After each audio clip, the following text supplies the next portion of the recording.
striking is in the Belgorod region, right by Ukraine's border.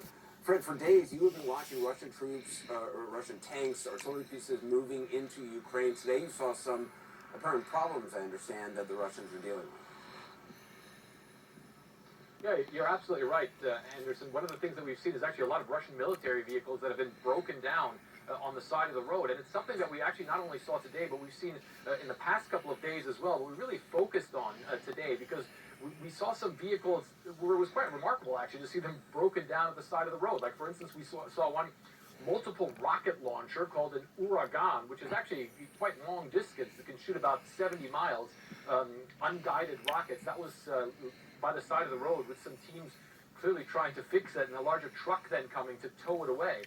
And we also saw a howitzer that seemed to have toppled over on the side of the road. It's unclear how that could have happened, whether the driver might have maneuvered it there not knowing that the ground was soft.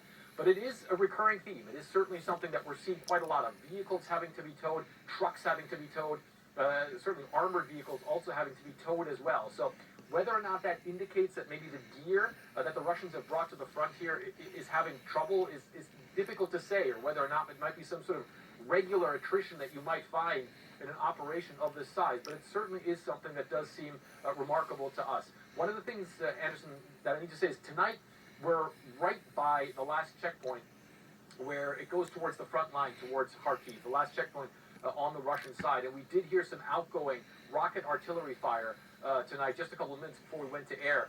And the area where I am right now, that is that Kharkiv front line. That is that town that today got hit by artillery rockets, apparently in a civilian area where civilians were hurt and were killed. And one of the things about the vantage point that we have here, which is quite unique, is that we can often see the Russians move military gear into certain positions and then actually see the repercussions on the battlefield as well.